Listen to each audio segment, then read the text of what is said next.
Forget the talking heads. Forget all the mock drafts. This is the only one that matters. All that and more coming up next here on Motown Exile.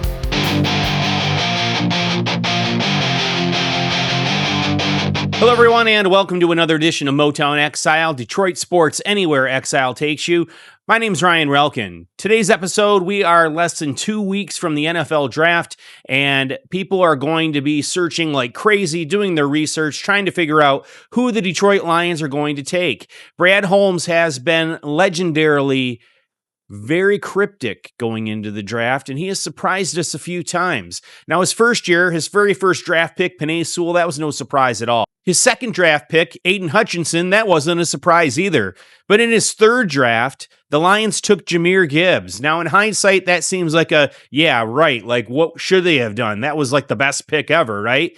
But at the time, a lot of people were criticizing Brad Holmes for that pick. There was a lot of talk about whether or not a running back was worth the 12th overall pick. And so there was a lot of criticism. But Jahmyr Gibbs quickly dispelled that criticism, and he became one of the best running backs, if not the best running back in the National Football League. So I guess one thing is to be certain going into this draft, I think that don't be surprised what Brad Holmes does. Now, we're going to do our own mock draft, and mind you, it is dependent on what the computers do and what they select for the other teams on who's available, who's not. But we're going to pick up some good patterns, and we're going to see some players who sometimes are available, sometimes not. And we're going to talk a little bit about the players that seem to be most often available, especially in that number 17 slot. We're going to assume that the Lions are going to keep that number 17 slot and that they're not going to make any other changes. For the purposes of this exercise, we are going to use the PFF Pro Football Focus Draft Simulator. We're going to use their presettings that they have in place for the Lions and for the other NFL teams. We're going to stick with the 17th pick, and we're going to see how things play out. And then we're going to look at the draft and analyze who we're able to take at the very end. So I'm going to make myself disappear here for just a second, and so you can get the full screen view of what is going on here. And there I go. And so you can see on our screen here, we have got the current draft order, and the Lions are at number 17. I'm going to allow myself to interact with the browser here. And you see we go full screen here, and let's enter this draft, setting it up for 7 rounds. We're going to use the PFF big board, and we're going to use their settings. You see they have care for positional value, a little bit leaning towards less, but not meaningless at all. Drafting for needs, a little bit more than half. And then randomness is down in the less area as well, a little bit less than the care for positional value. So we'll see how this goes, and then we'll see how it lines up. And let's get started with our draft. So if this is what happens on draft day, I think that the Detroit Lions and their fans are going to be doing backflips in the streets. So you see who the players who are available. You have Monroe Freeling, who from everything that I have read and everything that I have seen is an absolute monster at the tackle position. He could come in and he could actually play left tackle from the get-go and be a starter on day one, or he could be the right tackle from the get-go and be a starter on day one if they move Penei Sewell. And so for this draft, for this simulated draft, we are definitely going to pounce on this pick, as I think Brad Holmes and the Lions would do if he slides to number 17. And with the first pick for the Detroit Lions, we take Mr. Monroe Freeling.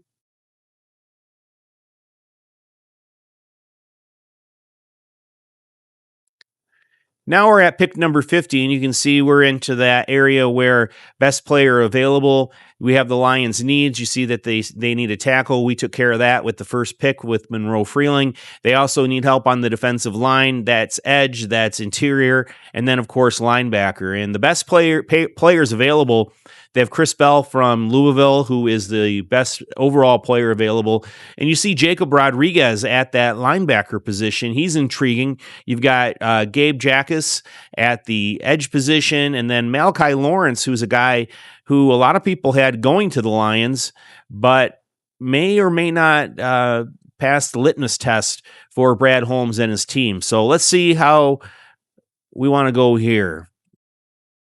I think with this pick, we're going to go with Jacob Rodriguez, linebacker out of Texas Tech. 2 picks in so far. We've got Monroe Freeling, tackle from Georgia, and we've got Rodriguez, the linebacker out of Texas Tech. So now we are at pick number 118, and the best player available is Carson Beck. He's a quarterback coming out of Miami. You've got at cornerback, you have Will Lee, you have Brennan Thompson, a wide receiver, and then you have Mikhail Kamara, who is an edge out of Indiana, Cage Casey, and some other good players. Tyreek Sapp is there. He's another edge. With this pick in the 3rd round, though, we're going to get some help for Aiden Hutchinson, and we're going to get another Big Ten guy, Mikhail Kamara. He is going to be our pick here at number 118. So we've taken care of a few big needs so far in this draft. Already we have an offensive tackle, probably a starter for the next at least 6 years, if not longer. We've got a linebacker who is going to jump into the mix and compete for a starting spot. And then we've also got our edge, who is going to possibly be a guy who earns more and more playing time as the season goes on, and maybe even slide into that starting role perhaps before the midpoint of the season or the bye. So looking at the available players here at pick number 128, the Lions could look in a couple of different directions. You have Tacario Davis, cornerback out of Washington. You have Tyreek Sapp, also another edge from Florida. You have Jason Kilgore, quarterback out of South Carolina.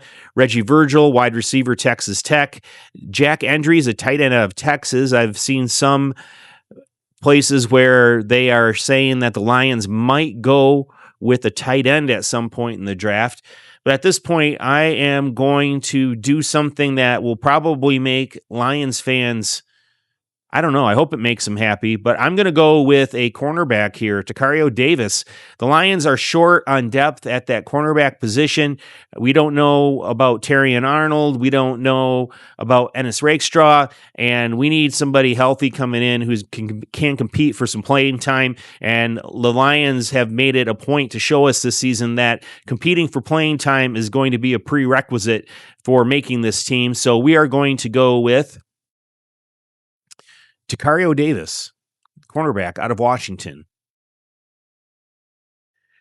All right, and this is the part of the draft where it gets a little bit interesting because you start to see more players available who maybe the Lions, I don't know, they aren't areas of need, but you can still get good players. You see a couple of running backs available, and the Lions might be looking for some depth there, even though I think that they're going to go with Vaki. And I hope that he shows us something because he hasn't shown us anything so far in his young career. They've got tight ends and running backs are basically the best players available right now. And depending on who you listen to, a lot of people are saying that Sam Laporta could be on the trading block. And I have a hard time believing that right now. But if he is, and he does get traded, that will probably mean that the Lions drafts and their selection and their picks are going to be pretty much turned upside down. They're going to have some more picks to choose from. But I think at this point, I'm going to go best player available. I'm going to go with Dallin Bentley, tight end out of Utah.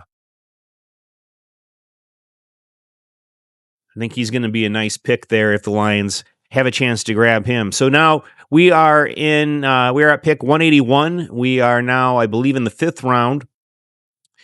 And we are looking, it's the last pick of the 5th round. And you see Cade Klubnik is the best player available, 166 ranking.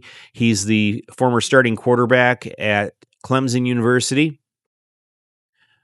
And so far we have drafted a tackle, we have drafted defensive line and an edge, and we've drafted a linebacker. So we've addressed the areas of need. And now let's look at some of these other guys on the board here. And this is where you start to maybe think depth in some other areas. You look at that player available down there, Pat Coogan. He's a center. He could easily shift over to guard now that they've got Cade Mays.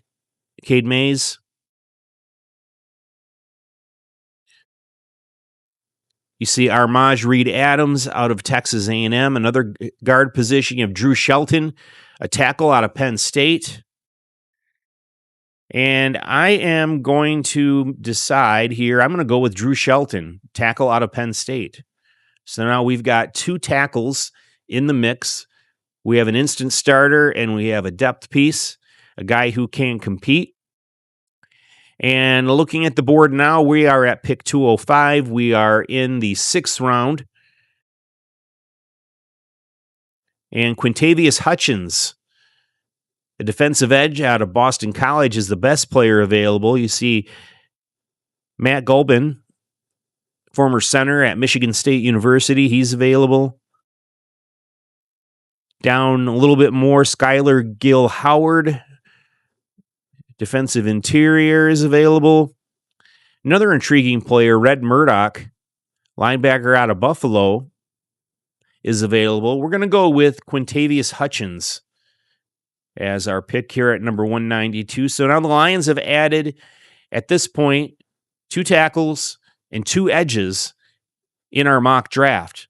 And I think that if you were to go away from the 3rd day of the draft as a fan, I think you would be pretty happy that they've addressed these positions. Now, we can argue all day long over which player, but at this point, I've made, and the board has allowed me to make, conscientiously prudent decisions to select players in areas of need for the Lions. And so without further ado, let's make that pick. So Quintavious Hutchins, welcome to the Detroit Lions.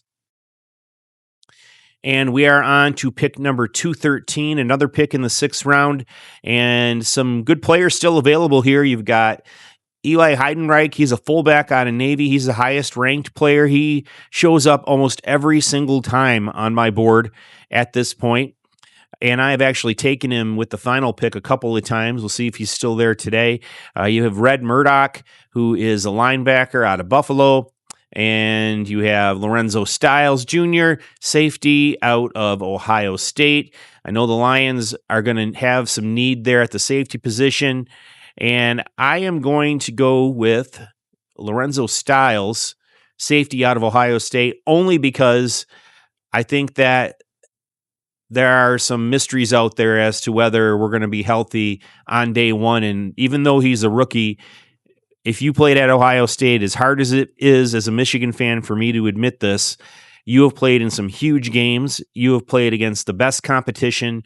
And I think that it's fair to say you're ready to play in the NFL if you make it to the NFL. So let's go with Lorenzo Styles out of Ohio State at safety. And we are now down to our final pick of this draft. And as you can see, there are numerous players available and directions that the Lions could go in. You see they have Eli Heidenreich is still there. He's the 196th rated player. I don't know a lot about him. If he has a different skill set where he could possibly play like a hybrid type of tight end position, he could be intriguing if he's got that kind of skill. Of course, you have tight ends there, Oscar Delp, and we did draft a tight end a little bit earlier in the draft. You have Desmond Reed, halfback out of Pittsburgh, and then a couple of cornerbacks. You even have a center there in Parker Brailsford. You have a lot of different ways that you can go. And really, when you get to pick 222 and you're in the 7th round, it's kind of like throwing darts at a dartboard. So I am going to go, and I'm going to stick with my gut on this one. Jaden Canaday, University of Oregon, you are coming to the Detroit Lions, a cornerback. And let's make that pick. And then let's let Pro Football Focus analyze our draft and see what kind of grade they give us. All right, looking at it, you can tell they really, really, really like that pick of Monroe Freeling. That's a pretty good pick for us.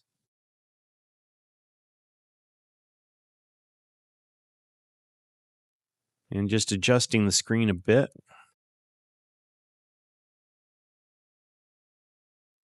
Jacob Rodriguez, an A. A lot of A's and B's on there. They didn't really like that Takario Davis pick. And I can understand that. Like I said, you get to that point in the draft, and it really is tough because you start to see the positions that aren't as valued as other positions start to show up and be available. So, and that about does it for our mock draft here on Motown Exile for today. My name is Ryan Relkin. If you liked what you saw today, please hit that like button. Also, we would love to have you subscribe. We are at 160 subscribers at the moment, and we are trying to get to 1,000 subscribers as we get a little bit closer to the month of June. The sooner the better, but we're patient here. We're just happy that people are finding what we have to offer beneficial to them, that they're enjoying the product value and the entertainment value of what we have. Like I said in many of the other videos, I'm humble. I'm not perfect. I'm doing the best I can. I'm new at this, but I'm having a lot of fun and I'm having a great time. Also, in the comment section below, if you have your own mock draft philosophy, if you have your own mocks that you want to share and you want to put an image in there, or if you have something to say, you want to say, Ryan, that was a really stupid pick, or why did you take that guy, or anything like that. If you have suggestions, comments, I'd love to hear it. And I love interacting with you guys in the comment section. So please comment below. I'll have a posted comment that will be pinned to the top coming up here shortly after we produce this episode. So again, thanks again for watching Motown Exile, Detroit sports, anywhere Exile takes you. My name's Ryan Relkin. Have a great week, everybody.